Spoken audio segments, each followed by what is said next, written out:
Hello lovelies, and welcome to my channel, or welcome back if it's not your first time here. Now today I wanted to provide some answers to some questions that I'm being asked quite a lot actually behind the scenes.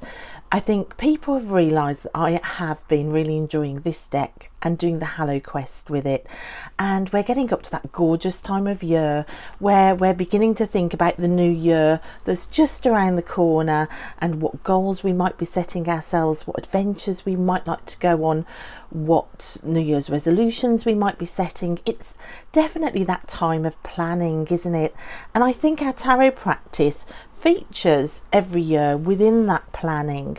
So there might be a number of you out there thinking, should I do the Hallowquest or not? And this video might be for you, because I'm going to try and answer all the questions you might be asking yourself in trying to decipher whether actually the Hallowquest is for you or not. So I am going to try and answer 10 questions to clarify what the Hallowquest is, to tell you what's involved, and to help you make up your mind if it might be something for you or not. So we're going to start with question number one. So question number one is, what is the Hallowquest? Well, the Hallowquest is basically a course that runs alongside the Arthurian Tarot. This is the Arthurian Tarot by Caitlin and John Matthews, cards illustrated by Miranda Gray. It's a mass market deck, and not only is this deck like just perfect for just doing your ordinary readings, it is your ordinary 78 card deck, so you can use it without doing the Hallowquest with it, but there is a course that goes alongside the cards in the guidebook. So I'll show you the guidebook. So the guidebook is basically your bog standard guidebook with all your meanings of the cards and the minor arcanas. You've got all of what you would expect to see in a guidebook up until you get to this point. So this is page 93 of a 240 page book. So you can see the Hallowquest in the guidebook is quite substantial, and it's a course where you use all the cards in the Arthurian Tarot for self-discovery. Basically, it's a course that lets you explore the landscape to be found in the Arthurian Tarot, and as you explore this landscape, it becomes like your own inner landscape, your own soul journey. So it's a course for self-discovery. It's a course that will lead you into shadow work for sure. It is definitely a course that I found has kicked lids off cans of worms, but it is also a course that has helped me discover where I'm stuck and to help me integrate it. It's been profound, and it isn't necessarily for the faint-hearted. It isn't like a fun skip through the park. It is more a quest through what can sometimes be a barren or a difficult or an uninviting landscape. It's a course that takes you on a soul journey where you become the landscape itself. Isn't that what we use tarot for? It's just perfectly fitting that we use tarot to explore our own psyche and our own shadows and our own soul. And I have found this quest, more than anything I've ever done with tarot really, to be the most profound journey for it.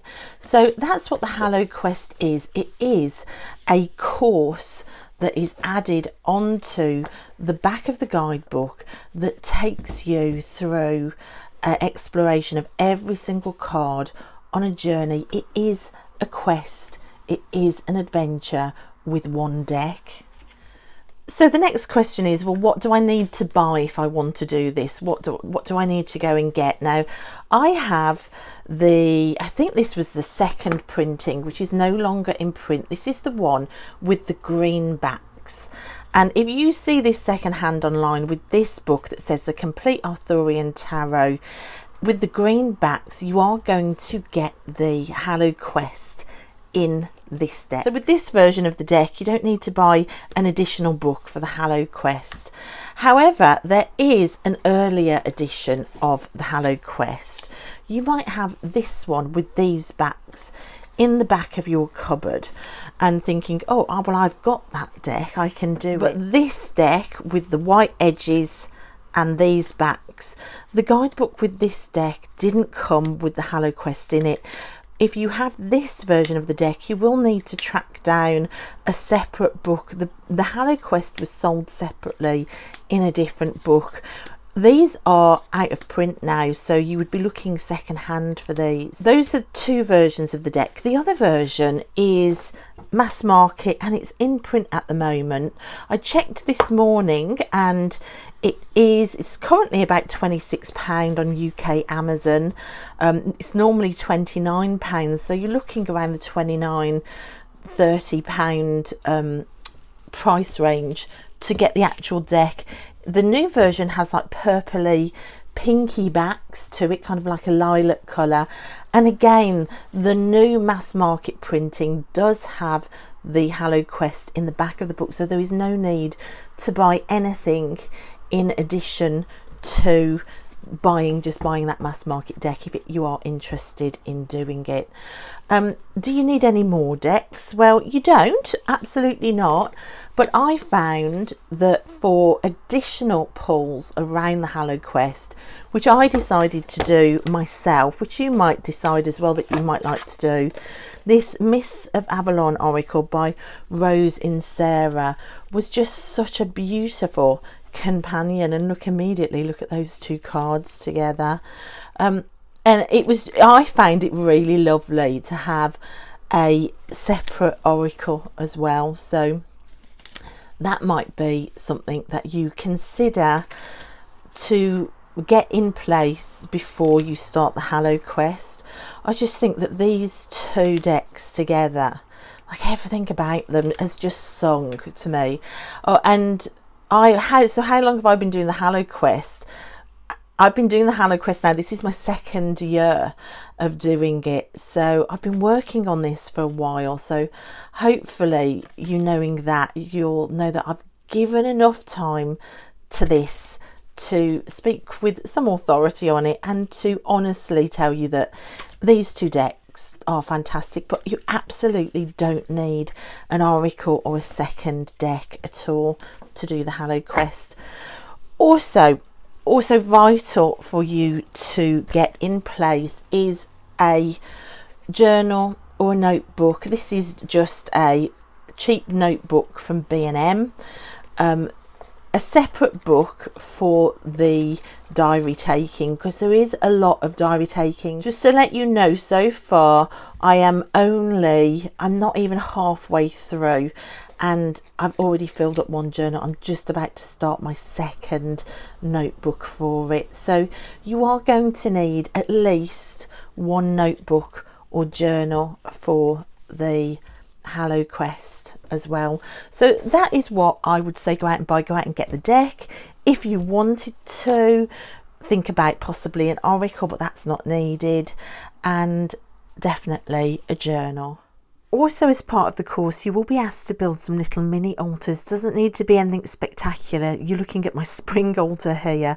So representations of spring, summer, autumn and winter. I just used what I'd got. I used stones, crystals and dolls. This is my north and earth altar, a mom baking a pie. And this is my summer altar with a red dress doll with flowers on her. So whatever you've got is great to use. You will at some point need a representation of a spear, of the grail, so a cup, stone and also a sword. So that's something to bear in mind.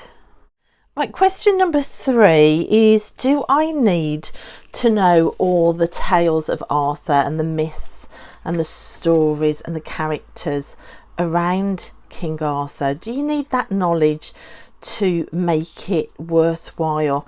And I will say absolutely no, you don't. You don't need to be an Arthurian legend expert, because the descriptions of the cards in the normal part of the guidebook gives you a quick breakdown of the story, the bit of the story that you're going to need to know for what's going on in the card. It's in here, so you could come into the Hallowquest as a complete King Arthur novice.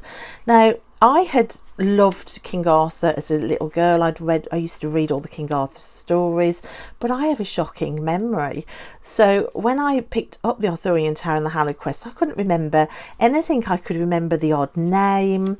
I could, like Merlin, everybody knows the name Merlin, but what role did he play in the Arthurian stories? I couldn't remember. So I had basically no Arthurian knowledge that I could call on, and still it hasn't hindered me at all. You will get interested in the story, so you may at some point look at buying an Arthurian legend book as well, because it will open up your interest, but it's not needed to start the Hallowquest at all, so don't worry about that if that is what was putting you off. The next question that I've been asked a lot is, how long does the Hallowquest take? So how long is the course? Well, I will show you a really useful page in the back of this book which kind of breaks it down for you. So on this page you've got the study program page. So the Hallowquest is split into sections. You've got preparing for the Hallowquest. Now, I started this in January. So when the new year hit, I started the first 5 lessons. Now, the seasonal quests, because this is quite a seasonal quest, you've got a spring, summer, autumn and winter. They don't start till the 21st of March. So you can see if you're starting this in the new year as like a New Year's resolution, you've got a long time for these 5 lessons, but do it and take your time, because these 5 lessons were absolutely fantastic. Then each of the seasonal quests, which you've got the 4 of, they're made up of 12 lessons, and then you've got an assimilation, an examination at the end of each section.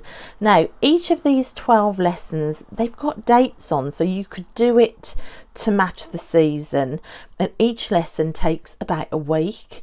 So you've got 12 weeks of lessons, and then this assimilation and examination, that takes up quite a bit of time actually, and it's this section that kind of pushed me out of following the date. So I started to panic that I was behind, but I'll talk about that in a minute. If you stay on track and you manage to do all of these lessons just in the week, then these first 5 sections will take you, they say, at least a year, probably more. So this is a whole year. Then you've got part 6, which is a bringing all the lessons together and putting it into your real life, and you've got another 7 lessons there. I am not sure how long these take because I haven't got that far yet. So you are looking at, I would say, at least a year and a few months at least to do the Hallowquest. But like I said, I am in my 2nd year now, and I am only in summer, and I am in lesson 19, which has taken me a lot longer than a week, which I'll tell you why in a minute. Now, I've spoken to friends who, I've spoken to one friend who did the whole quest and stuck to the dates. And then I've spoken to another friend who, like me, is spreading it out over a number of years. She keeps leaving it and then coming back to it to see if there's a difference. Now, my friend who stuck to the dates, she said she really liked that because she felt like she was in the energy of the season when she did it. However, my other friend said that she didn't feel like it has affected her at all, doing it not on the dates. And I would agree with that. Personally, I haven't found that it has affected me, say, doing summer in winter. It's not affecting it. But what I would say is do it in order. And I suppose there's a push and pull for benefits for either way. If you ignore the dates and do it on your own time frame, you're not as rushed and there isn't that time constraint pressure. But then if you do stick to the dates, you've got that lovely feeling of being in the correct season with the correct energy for the work that you're doing. Both ways have their bonus points, both ways have their negative points. It can go either way. So guys, that's how long the Hallowquest takes. I suppose it's like the question, how long is a piece of string? It can be as long or as short as you make it, but don't let time constraints put you off, because you can put it down, pick it up, extend it if you want to, as I have, and I don't think it detracts at all. So what are the different components of the Hallowquest course? How is it split up? I've kind of just touched on this a little bit. You can see you've got the preparation for the Hallowquest. You have a few months to do that if you are starting in January, and I found that I was really tempted to skip this preparation. You can read the lessons and they are quite in depth. Like there's one lesson where you have to lay out the whole deck over the whole floor to see the landscape of the Hallowquest in card form, and because it takes up so much space, I was really tempted to skip it, but I am so glad I didn't skip it. Look, this is what you lay out on the floor, all the different cards, because there's something about seeing it with the cards themselves. It gives you a real sense of connection and grounding within this landscape. Within this preparation and the first 5 lessons, you're also asked to connect with your own land spirit. I drew pictures of my own spirit of place here where I live in my garden, and all of that. There was just something about doing the work in the preparation section that kind of opened up this quest as something that I would refuse to skip on, I would refuse to rush. And I think if you give the Hallowquest everything you've got, even if it means stretching the time frame out and not panicking about the dates, then it gives something back. So you've got the preparing for the Hallowquest. You've got the seasonal sections. Spring, the quest for the sword is spring, the quest for the spear is summer, the quest for the grail is autumn, and the quest for the stone is winter. And then in part 6 you've got the way of the Hallows as well. So you've got 6 sections: preparation, assimilation, and then these seasonal quests. So those are the different components of the Hallowquest itself. So within those components, well, what are the practical demands? What do I actually do within those components? Well, I touched a little bit on what that preparation section is in the first few months. That preparation section of those first 5 lessons, like I say, it's connecting to your own personal spirit of place. You also do a lot of work and meditation around the Fool card in that first section, because the Fool is the quester, it's the adventurer, it's the traveller, and you are the Fool. So you basically connect with all the imagery in the Fool card, meditate, and you literally become the Fool. It's just so wonderful. You also, like I said, make a map with the cards. You might be asked to do drawings. You'll be asked to come up with sort of mantras or phrases to keep you on track. You're also given in that introduction session a really lovely spread that you can use at any point in the Hallowquest, which I thought was really lovely. It's the Daily Tarot Companions spread, where you pull a lesser power card, which is what this deck calls the Minor Arcana. You pull a court card and you pull a greater power card for the day. So at any point during the Hallowquest, if you haven't done a spread for a while, you can go back to this companions spread. So for that, it's really lovely. All you do is you shuffle the deck and then you just turn cards over till you get to your first major, your first minor, And then your first court, that was nice and easy. They were all there waiting. And those are your 3 travel companions for the day. The first minor arcana card you get to will give you the experience that you're going to learn from on that day. The court card gives you a guide, who will be my guide today, and the greater power card gives you a teacher, who will be my teacher today. So you end up with a teacher, a guide, and an experience to learn from. So that's all available to you at any point, and that's explained in those first 5 lessons. Also, a really massive part of this course, which is also explained in those first 5 lessons, is the diary record. They don't call it journaling, they call it a diary record, and they show you how they want you to lay out your journal or your notebook. So every day you put your date, you put the time, you put the moon phase you're in, you put what the weather's like. I also put like a key reminder of what was going on that day.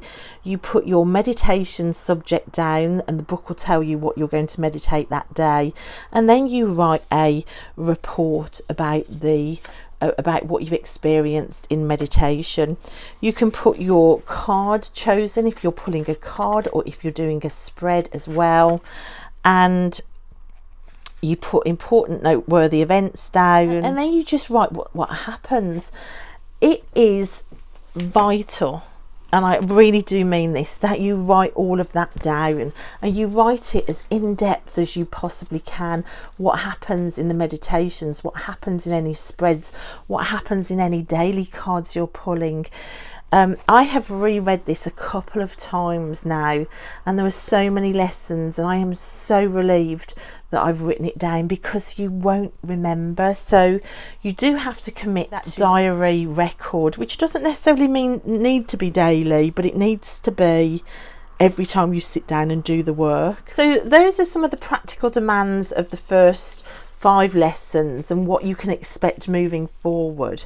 When you get to the seasonal quests and you are doing those weekly lessons, within those weekly lessons you'll be told what single card or what group of 2 or 3 cards you're working with for that day.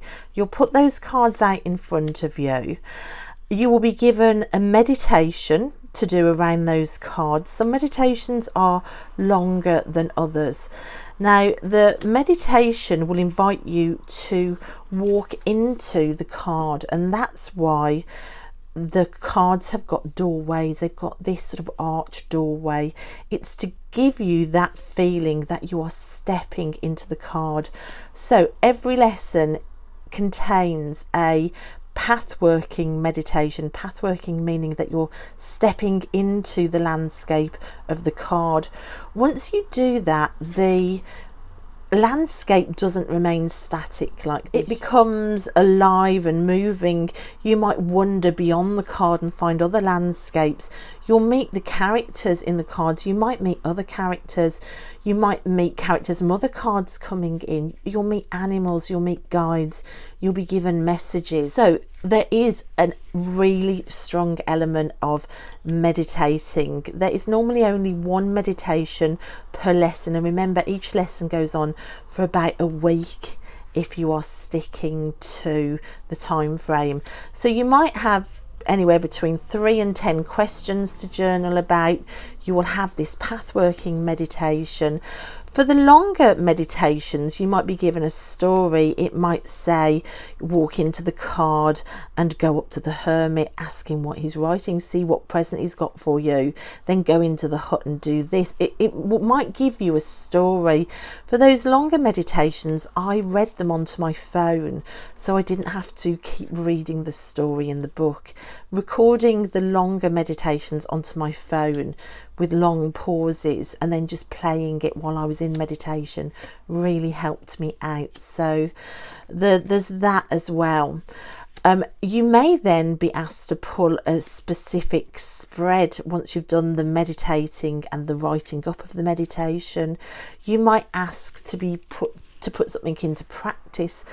it might be like a practical task for the week, or it might be coming up with an affirmation, or it might be coming up with a phrase to hold on to.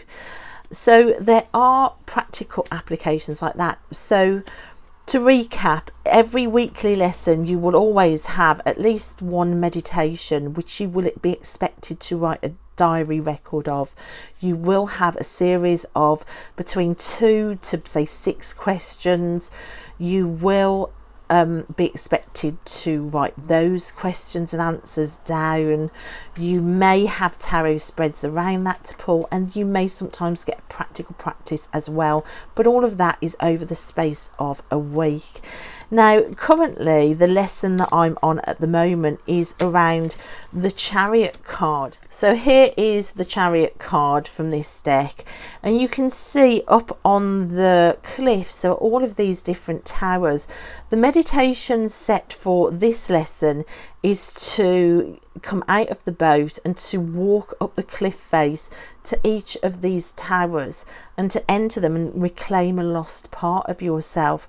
Now I found that was too much to do in one meditation, which is why this lesson is taking me extra long. Like I said before, I am splitting these into individual meditations and journal entries.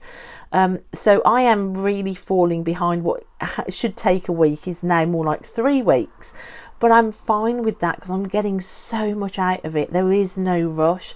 I'm not putting pressure on myself. At the end of every season, so when you have say completed the quest for say the Holy Grail, when you've completed the quest for that and you're about to go into a new season, there is a period of assimilation and examination. I have found that that takes for me quite a long time. Like that could be another 2 weeks of work added on in my spare time. So I couldn't do this and not fall behind, I don't think, but again, that's fine. Another demand as well, which is more at the start of the course, is you're asked to set up seasonal altars around your room. So wherever you're doing the Hallowquest, for me it's my bedroom, I would say before you start, work out where north, south, east and west is, where your directions are in your room, where you're going to be doing this, where you can sit and meditate. Just in each corner, in each direction, set up a little altar. What I did, I found stones that felt like the season, or crystals, and I put one of those in each corner. And I found dolls that felt like the elements, so earth or air and spring, or fire and summer, or the west and water. So I put dolls, like I had a mermaid doll, and I've got like a hot red and orange dress summer doll collecting flowers. I've got a really pale yellow head spring doll in one, and then a vintage doll cooking a pie for earth and the north. So you are going to be expected as well just to set up some little mini altars as well. So those are the practical demands. There's some tarot spread pulling, there's definitely diary entries, time and quiet space for meditation required for every single lesson, and there's path working as well, and question answering. So there's a lot of reflecting, and there's a lot that comes up that you are going to want to record when you're actually doing the meditations. But it sounds a lot, but there's a whole week for that, so, or longer, as long as it takes. How long is a piece of string? Remember that. So those are the practical demands and how long it takes. What are the practical time demands like on the weekly?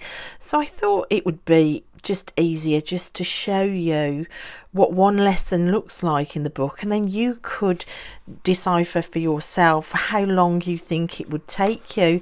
So if we say look at lesson 18, which is the realm of the spear, it gives you the card, it tells you what spear 10 has to tell you, it describes the landscape of the spear castle in this card, and it carries on up here to describe the spear castle. It has many rooms in which are mysterious treasures. The spear quest enables you to manifest these upon your road. Be aware how you apply your efforts so that you don't fall into the extremes which often typify this suit. balance, resolution, and the subtle messages of your intuition. To enter this high place, you must raise your aspirations. And then here are the questions that I spoke about. So having given you like an introduction to the card that you're being asked to use for lesson 18, it then gives you the pertinent questions. What is the nature of the responsibilities which fall on you at this time? Which of your duties can be delegated to others? Which duties can only you perform? Which duties are best shared? How can joy and service be best combined in your life this midsummer? So here are some questions pertinent to this lesson. You could answer those really quickly in your head, or you could spend time writing them out and really journaling on each one of them.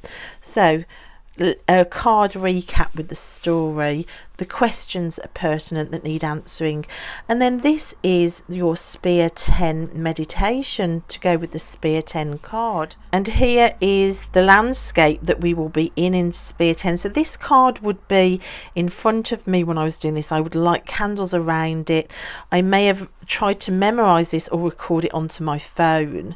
I'd put like say 10-15 minutes meditation music on and then just go into the card. So enter the Spear Castle and explore, describe what you find, who or what is within. Within the depths of the Spear Castle there is a dark hall where daylight never penetrates. Taking a candle you explore it, pull down the dark hangings of once royal banners, the moth-eaten tapestries of past greatness. Everything in this hall is mouldering away and doing no good at all. Hanging here too are faded photos of your own life, depicting the moments of achievement that were full of promise, but to which you have not been faithful. Take these down also and add them to your heap of rubbish, unless you still intend to fulfill the promise depicted within them. Place everything in the grate and set fire to it. By the light of the conflagration you now see the original walls. They are painted with tall trees like columns, and between them are beautiful scenes. You find paints and brushes with which you can paint successive scenes, continuations of the moments held in the photos of your life or other moments yet to be. So in this card meditation, this card meditation was so powerful in that hall and trying to see what the new purpose and visions were moving forward. You can see how it does open up cans of worms, like facing the things that you failed at or you've abandoned, and are you going to pick them up or should we just forget about them and move on? So that's the meditation. So that kind of gives you an idea of how long a lesson might be. Questions, journaling, a meditation, and often that's it. So it's up to you to decide how long that might take. On other lessons, like I'm on lesson 20 at the moment, this is where I'm at currently. The meditation you can see is a lot more in depth because each tower that I visit on top of those cliffs asks for something different. That's why I've split this up. And then on this lesson you've then got the 7 towers spread to do, and it gives you a spread. So there's a spread to do on this lesson as well as the meditation, but you can see there are no questions on this one. So every lesson is slightly different with what it demands, but it gives you an idea of sort of the time frame that each lesson might take. So question number 9 is it worth it? Have I found it worth doing? I can honestly say it's probably been one of the most profound experiences I've ever had with tarot, and I've spoken to other people who have completed the Hallowquest, and I haven't met anybody that hasn't said similar. The fact that it's really impacting. What I've found is it gave me answers to questions that I really didn't have a clue the answer to, like on what generational curses have been passed down. If you'd have asked me before the Hallowquest what I thought the answer to that was, I would have said something totally different. The Hallowquest showed me that it wasn't, and it blew my socks off. It's also been really good for connecting with ancestors. I've had ancestor voices come through, and it's been like a balm on some of the open wounds that I've got as well. I, at one point in one card, got embraced by all of my ancestors that have passed. It was like an all pile on, and I think I cried for about 2 days because it was so real. It will also improve your meditation practice no end. I had no meditation practice before I started, so you don't need to be really good at meditating. I wasn't at all, and it will improve that, and it gives you an insight into the power of path working into cards. I think that's a skill that I am so grateful for the Hallowquest for. The book itself says about path working, it says, and I quote, "You will learn to distinguish and accept that apparent reality lives side by side and is meshed with a reality that we don't always perceive."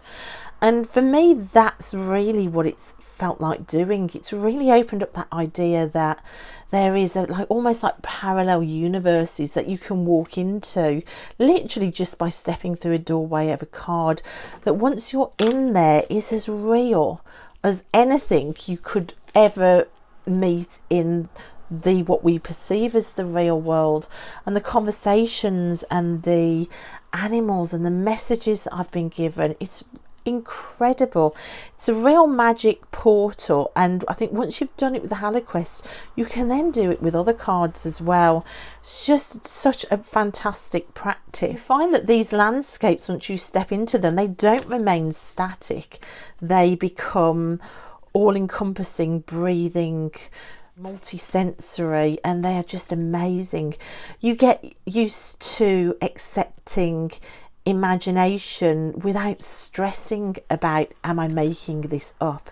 You get more used to using your senses as well. Like if you're stepping into a world with tarot cards, you don't normally think of using your senses when you're doing a tarot reading, but you do when you're path working. So is it worth doing? Absolutely yes. And the amount of shadows that I feel like I've integrated in the last year and a bit has just been absolutely fantastic.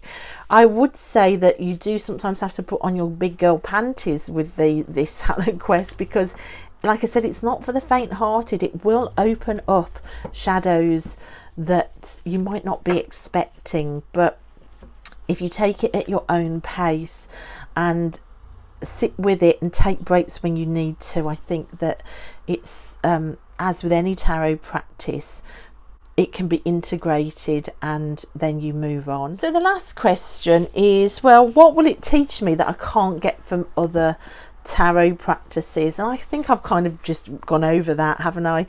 The focus on the meditation and the path working is so useful. Like I say, you learn to use your senses, you learn to trust whispers that come to you, you learn to explore the depths of where a card can take you. It's opened up ancestor work more than any other deck I've ever used. It's taught me about the fact that sometimes I can assume that I know the answer to what a shadow is, whereas to really relax into and trust the cards to show you something that you might not already know. This has been brilliant for that. It kind of quashes your ego because you've got a whole world around you that becomes real, that shows you that actually you might have got that wrong, because it's not just the thoughts in your head. It brings in other elements and other people and other vistas and other buildings, and it's just an absolute epic adventure. So I haven't found that with any other deck or period of study with tarot. It really does take ego out, and it puts the landscape of the deck in its place. And then of course, once the landscape offers you up new ideas and new opinions and new ways of looking at things, then you then become that landscape. So you're almost listening to the landscape and then becoming the landscape. It really is a joining of souls, the soul of the deck and the landscape of the deck, with your own soul journey. And I don't think that you get that with just, say, a plain deck study. This is like a whole world to explore. It really does allow you to sit in stillness while adventuring. It's like opposing opposites. You're sitting in the stillness of meditation and yet exploring this vibrant, fully immersive world. And I think learning to sit in stillness with tarot and yet to let your mind go to the lessons that it needs to go to is also a really vital tool. You do really learn how to traverse the wilderness on a rainbow bridge. It is just amazing. Would I recommend the Hallowquest for anybody? Would I recommend you becoming this fall? Absolutely, wholeheartedly do it. If you've been considering doing it, do it. If you're worried about time constraints, like I keep saying, how long is a piece of string? Stretch it out, make it work for you. It's doable. You can make it work for you without losing anything from the course. And write it all down. If you're going to do it, you must write it down. You might think you'll remember, and you won't, and you'll forget, and it might be something incredibly vital. So write it down when you come out of the meditation. Do it there and then, and write it in as full detail and in full depth as you possibly can, and that's how you'll get the most from it. So guys, that was my breakdown of what I think you might need to know about doing the Arthurian Hallowquest or not. And good luck, and if you decide to do it, let me know. I would love for you to share in the comments, or if you've done the Hallowquest before and you have some other nuggets of insight that I might have missed, then put those in as well. Let's use that comment section to really help everybody. So thanks guys so much for watching. I'll see you next time. Bye.